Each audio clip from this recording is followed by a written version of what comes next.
The first thing is listen and listen to understand. The thing about people who are in underrepresented groups is a lot of times we don't necessarily feel seen or heard, right? And it's not always intentional, it's unconscious again, because we don't always walk in with these built-in networks. So if you are a leader who wants to support employees in these underrepresented groups, reach out and listen. Don't assume that you know how they're feeling or what their experience is like. Listen and then acknowledge that their experience may be different than yours or even different than some of their peers are having who are not in underrepresented. Hello and welcome to Voices with Talking Talent, the podcast that explores the real issues people face in the workplace. This is a space to have the open and brave conversations that inspire change and spark action. We're Talking Talent, and every week we'll be joined by a different guest. Stay tuned for discussions on the issues that business leaders are trying to overcome and what the future looks like for truly diverse and inclusive organizations. Hello, today we're talking to Renu Sachdeva about building and maintaining a diverse workforce. Renu is a DEI executive coach at Talking Talent. She has her own coaching company, and she's a professor. Yes, she's very, very busy. And today she's talking to us about diversity, equity, inclusion, and how that relates into the workforce. So Renu, first I want to hear more about what you're doing, and you're a busy lady. So I want to hear all about the details and what experience you have in the DEI space. Yeah, absolutely, Andrea. And thank you so much for that introduction. I am busy. It's a good busy. I enjoy all of it and I love what I do. As you mentioned, I am a coach in the DEI space. And I think that's a very unique combination. I'm not the only one, of course, but that's something that, previously I had been in the DEI space as a DEI strategist and leader for a large organization, leading our DEI strategy within the geographic area that I covered and working with our leadership. And that was a great area to work in as a DEI practitioner. As a coach, I think what that added element brings in is to really bring in the human element in terms of working with people and helping to reach people's hearts and minds in this space, because ultimately making a shift through diversity, equity, and inclusion comes down to us as human beings and human behavior. So that's why I think that combination is really powerful. I love doing this work in this space with Talking Talent and serving our clients through that, as well as my individual clients. And of course, as you mentioned, I'm an adjunct professor and I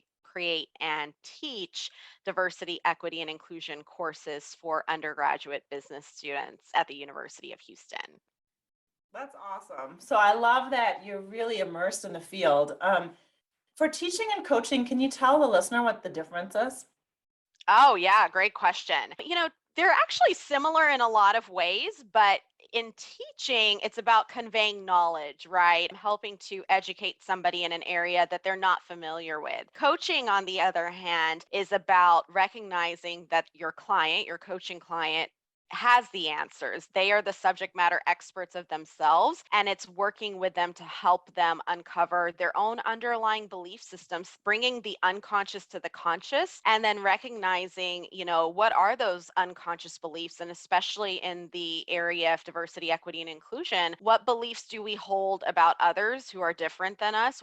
Beliefs do we hold about ourselves and our own culture, and how that shows up in the workplace? So coaching is very much a lot more personal and getting to those belief systems. There's a learning element to it because you learn about yourself. And then, of course, with teaching, as I mentioned, that's about conveying knowledge in a subject matter area like DEI. Yeah, I love that. I love that definition that you gave. I think that sometimes people don't know the difference between getting it taught to them or having a coach to speak to them, because it is very different. Let's start with why having a diverse workplace is so important. Renu, please tell us why this is so important for the staff in underrepresented groups and also for the companies.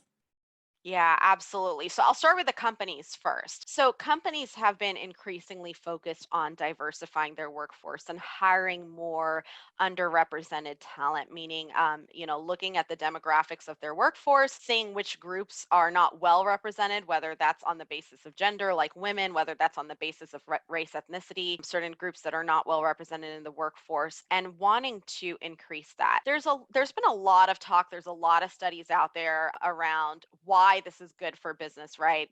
The studies that show that businesses that have more diverse workforces, more diverse leadership teams are more profitable, they're more innovative, they can serve their customers better.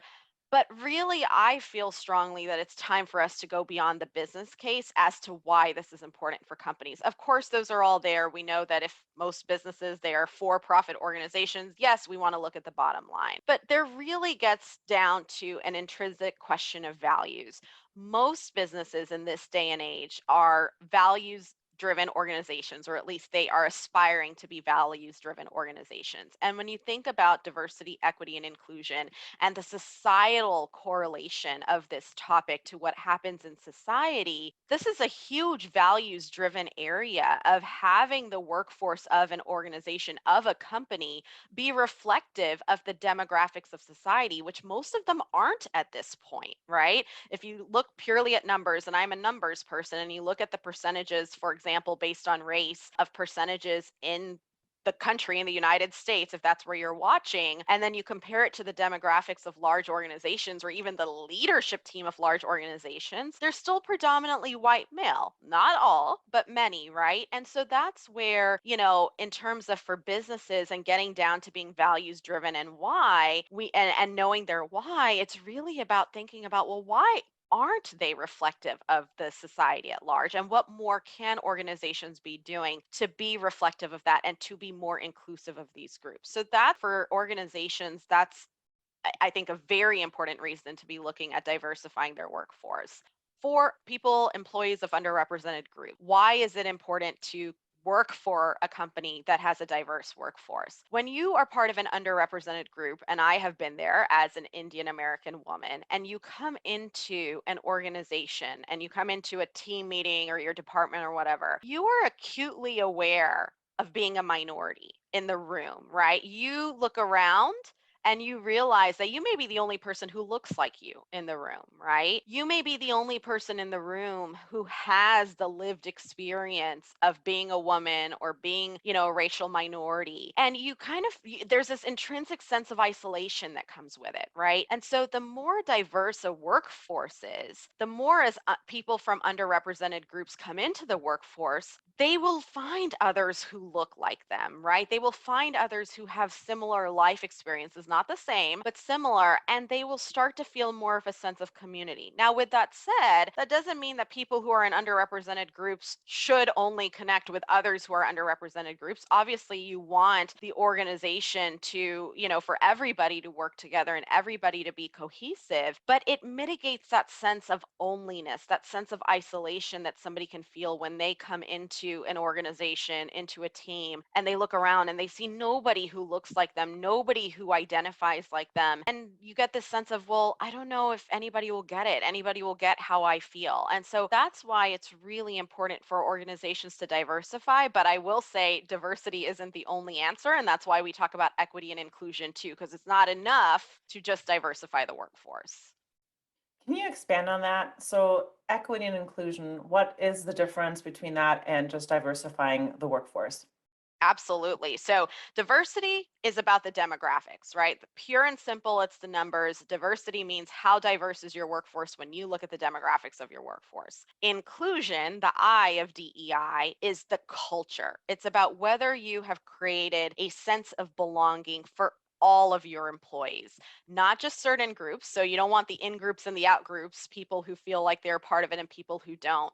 There's a really well-known quote by Verna Myers that I like a lot, where she said, diversity is being invited to the party, inclusion is being asked to dance. I actually modify that a little bit. So I like to say diversity is being invited to the party, inclusion is about jumping out onto the dance floor and dancing like it's your own party, right? It's really feeling that sense of belonging, that you feel safe, that psychological safety to be yourself, to share all aspects of who you are with your colleagues, with your coworkers at work, to be able to feel empowered to share your ideas and to make mistakes without fear of retribution. That's really creating that sense of belonging, to feel like you're part of the team. And then equity is more about systems. So we talk about equity versus equality a lot. And equity is about mitigating, equality is about giving everybody the same thing, right? Like, okay, treating everybody exactly the same.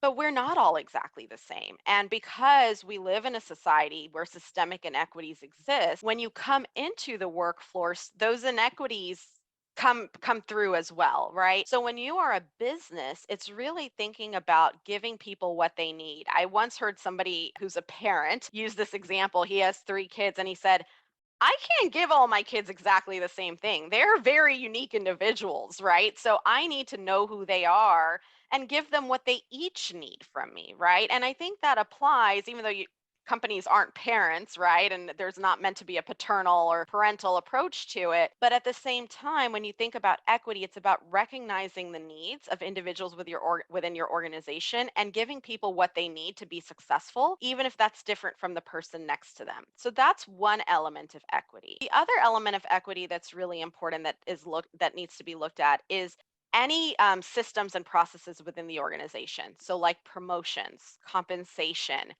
deciding at the end of the year, when you do performance reviews, who gets what rating at the end of the year. Because we know unconscious biases come into play, and this is not about unconscious bias, and most companies have done a lot of training around this, but unconscious biases can impact equity and those decisions that we're making about who do we promote, who do we pay more to, who do we give the better rating to. And that's why that's another lens that we have to apply to equity. And when you have a diverse workforce and you're diversifying, it becomes even more important because people want to be recognized for the contributions they're making to the organization. Yeah, for sure. So, what do leaders and managers really need to do to increase and sustain diversity in the workplace and also equity? So, I know that the way that you explained it, which I loved, I'd like to speak on both of them. So, how can leaders and managers really need to increase and sustain diversity? And then also, once people are there, how can they make them feel more included so it's an inclusive organization?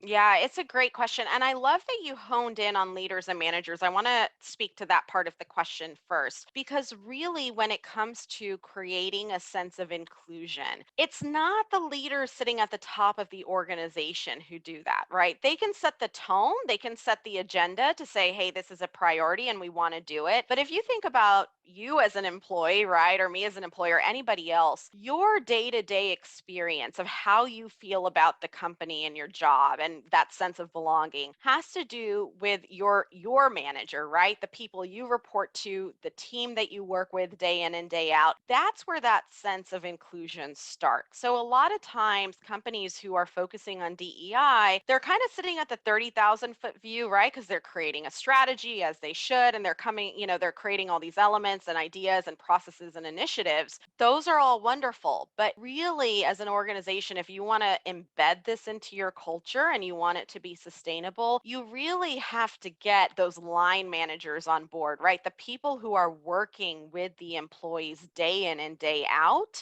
who are creating the experience that they are having at work, right? And that's where it starts. And I touched on some of these elements of the how, right? In terms of creating a sense of psychological safety. What does that mean? That means creating a space where people feel like they can be themselves, bring their whole selves to work, right? That phrase gets thrown around a lot, but what does that mean? It means being able to speak openly about your identity without fear of being judged, right? Without fear of people treating you differently or making a sense of, we call it othering, right? Making you feel like you're different somehow. Yes, you are different, but not making it feel like a negative thing, right? Recognizing that we're all different and sincerely wanting to learn about those differences. That's what helps create a sense of psychological safety. Also, as I mentioned, giving people room to make mistakes. This is an interesting one because it can go to a broader leadership session too, right? Of how you lead and do your people feel like you can make mistakes. But when somebody is in an underrepresented group,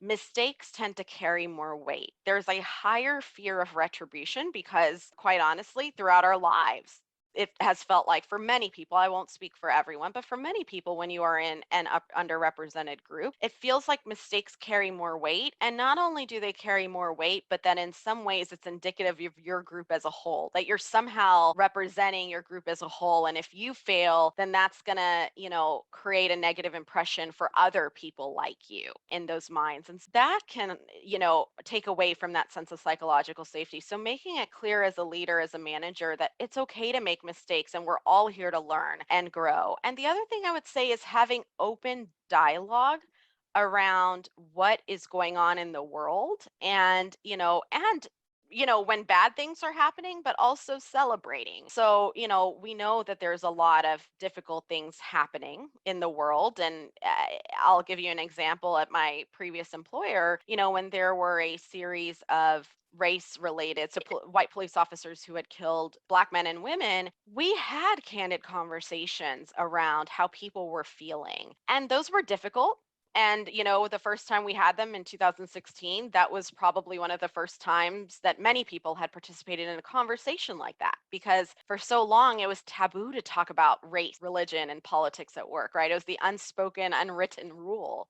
But the reality is, people were hurting. People are still hurting by what's going on in the world. We're in the middle of a pandemic, right? We have to be able to talk about these things. And leaders and managers have the unique ability to create a forum and create an environment where people feel comfortable and safe to talk about these things. And then, like I said, the good things too. Recently, I'm Hindu and I just celebrated Janmashtami, and I know I shared that at work with my colleagues, and some of them didn't know what it was, and it was an opportunity to talk about it. But I felt safe to do so. I felt safe to share something about me and my religion, which is personal to me, and it is all about creating that kind of an environment. So I want to dive in deeper here. What does that look like? So in 2016, you said that you were at an organization where these conversations were being had openly and you felt safe. Did the manager initiate it? Did the staff initiate it? I'd like to know the process. Should the managers come in and say, okay, this just happened in the news, let's all sit down and talk about it? Or is there a broader strategy? Yeah, it's a great question. So there's a couple of different ways to do it, and I created a framework that I use and I teach in my class called Share, which I can walk through quickly. The S stands for state the intention of the conversation, right? And this can apply. So to go back to your question, Andrea, when we had those conversations, they were very structured. So they were facilitated. I was one of the facilitators, as well as one of the partners who was leading the office, and another, our HR leader. And we facilitated this conversation, right? We created the space for people to talk. What I mean by facilitated was we set the stage for it, and then we let people share, right, and talk. But there's also an unstructured way to do it. You don't always have to gather people in a room and make it a big formal thing. As we know, water cooler conversations happen, although in the virtual world that we currently live in, that doesn't always pan out right that way. But we don't have the water cooler conversations. But when you hop onto a meeting, the first 5 minutes or the last 5 minutes, people talk sometimes about what's going on in the world around them, right? So, the stating the intention of the conversation, of the share, that very much about, it can be formally done or it can be informally done. If you feel like the conversation is derailing, to say, okay, hold on, let's get clear about why we're talking about this and what the intention of the conversation is. The reason that step is really important is because people need to be on the same page. And I always say it's dialogue, not debate. That is a really crucial distinction to make, because all too often, especially the polarized world that we're living in today, things feel like a debate. We're trying to convince someone else to our point of view. But really, in the workplace, for it to be a respectful and meaningful conversation, it needs to be about dialogue. For me to understand how you are viewing the world and what you are experiencing, and for you to understand how I'm viewing the world and what I'm experiencing. I do not need to convince you to my point of view. That's not the goal of the conversation. And conversely, you don't need to convince me. Now, if we shift our understanding or our thinking because of that conversation, great, right? But that's not this purpose. And that's why that S is really important. In the interest of time, I won't go through all of share, but the other one that I do want to touch on, the other letter, is the R. And that is about respecting each other's truth. And that ties to what I just shared. It's really important at the start of these conversations, if you are the facilitator or the leader who's holding that space, to make it clear to everybody to respect each other's truth. Because the way you see things is your truth. The way I see things is my truth. They may be different. That's truth with a lowercase t, because for both of us, that is our truth. And then there's the truth with a capital T, like the earth is round, right? Those indisputable, proven facts. That's different. That's the stuff that's evidence-based, science-based, etc. But when it comes to our belief systems, recognize that what you believe is your truth and what I believe is my truth. And for each of us, it's true. But that doesn't necessarily mean it's a universal truth. Yes. Okay. I love that. So if people want to reach out to you and learn more about Share, where can they find you online? They can find me on LinkedIn. I have a pretty distinctive name. I don't know how many other Renu Sachdevas are out there, but you can search for Talking Talent or University of Houston, and I will pop up with my name. Awesome. I know people are going to want to know the rest. So I wanted to make sure that they get that opportunity to talk to you directly. So how does hiring, recruiting, and onboarding factor into all this? Yeah, so if you think about the employee life cycle, right? When an employee comes into an organization, it's a circle, right? And it's basically it starts with the recruiting and the hiring and the onboarding, and then you go on through that circle in terms of development, growth, and then hopefully not coming to offboarding, but that's that end of the cycle, right? Hiring and recruiting are at the beginning. If you want to create a diverse workforce and bring in more employees from underrepresented groups, it starts with the hiring. And what I would say for companies to really think about is, how are you attracting that talent? You can ask any recruiter today. It is an incredibly competitive field for talent, especially with the great resignation going on right now in 2021, right? It's an incredibly competitive field for talent. It's even more competitive for people who are in underrepresented groups, because most companies are trying to diversify their workforces right now. So what is going to make people who are in underrepresented groups want to come work for you? Do you have a brand as an organization that to be an inclusive company, to be a company that cares about these issues, not just for the bottom line, but somebody who sincerely cares about doing the right thing? We have a very savvy workforce out there, right? And with things like LinkedIn that we just talked about and the internet, it's very easy for people to connect with one of your current employees or do research on an organization. And so you really, as a company, you have to live your values to be able to attract underrepresented talent. Then comes the onboarding piece. Onboarding is critical. I spent years in HR, and we talked a lot about onboarding, because onboarding really sets the foundation for an employee's experience at your organization. Just like we say first impressions matter, onboarding is the first impression an employee really gets of the company. Hiring and recruiting, they kind of know they're being wined and dined and all of that. But when they come on as an employee of the organization, that's when they get a sense to really know what it feels like to work for your company. And so during that onboarding process, especially for people who are in underrepresented groups, again, those who may look around in the virtual meeting room or in the actual meeting room and not see many people who look like them, it's critical that you give them a sense of welcome and belonging, right? That they are reached out to. I've heard stories of people who on their first day, nobody talked to them, nobody reached out to them, right? And especially in this virtual environment, it's not going to happen organically. If people are in the office, yes, somebody is going to walk by their desk, say hello, oh, you're the new person, welcome.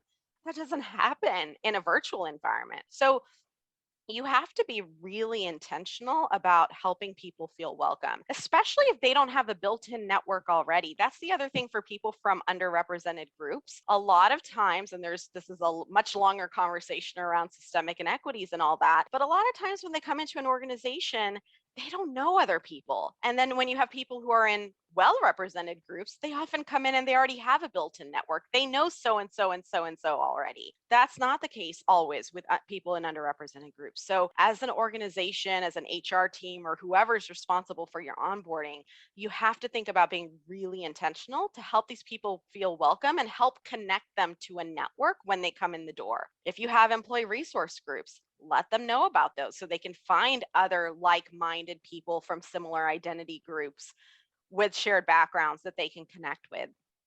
But really introduce them to your organization and also to your DEI efforts so they know how they can get involved if they want to. Love that. Love it. So I have one last question, Renu, for you. What are the best ways to support employees in minority groups? Yes, I love that question. And of course, it's never going to be an exhaustive list, but I know you said best ways. So what I'll share, the first thing is listen and listen to understand. The thing about people who are in underrepresented groups is a lot of times we don't necessarily feel seen or heard, right? And it's not always intentional, it's unconscious again, because we don't always walk in with these built-in networks. So if you are a leader who wants to support employees in these underrepresented groups, reach out and listen.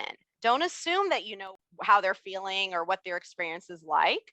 Listen and then acknowledge that their experience may be different than yours or even different than some of their peers are having who are not in underrepresented. That really helps you get to know who your employees are at a human level. Because even if people are in underrepresented groups, it's important to remember no group is homogenous, right? Even those who are in the well-represented groups, they're not homogenous. Everybody is different. And so we can't make assumptions that, oh, all women are like this, right? Or all Indian people are like this. You really have to get to know your employees on an individual level. And that is what makes them feel seen and feel heard.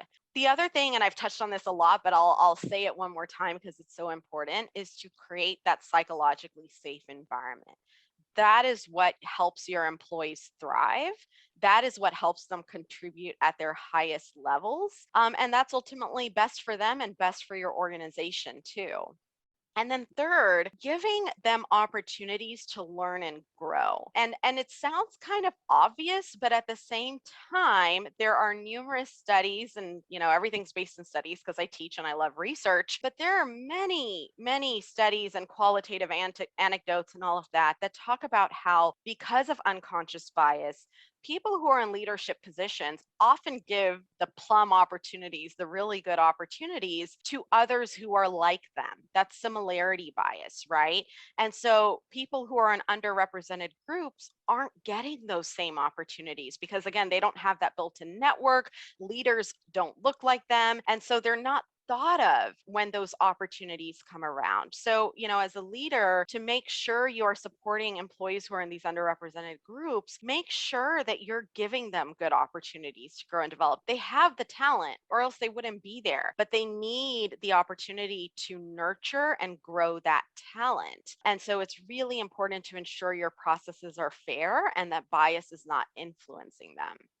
And the last thing I'll say here is be an ally. There's a lot of discussion around allyship. We actually do trainings on this topic at Talking Talent and workshops on this topic because it's so critical. But allyship is to really walk beside people who are in underrepresented groups, take on their struggles as their own. So this is kind of like that next level stuff, right? But it's something we can all do because, because of things in the workplace that happen like unconscious biases, microaggressions, etc. Employees who are in underrepresented groups need support. They need allyship. Absolutely, they are strong and they can stand up for themselves, but it can also get exhausting. And to know that there are people within the organization who stand with them, who can help speak up or elevate their voice when it needs to be elevated, that's a really powerful thing to do. And so I highly encourage anyone who's interested in the topic of allyship to learn more, reach out to me, reach out to Talking Talent, because it really is,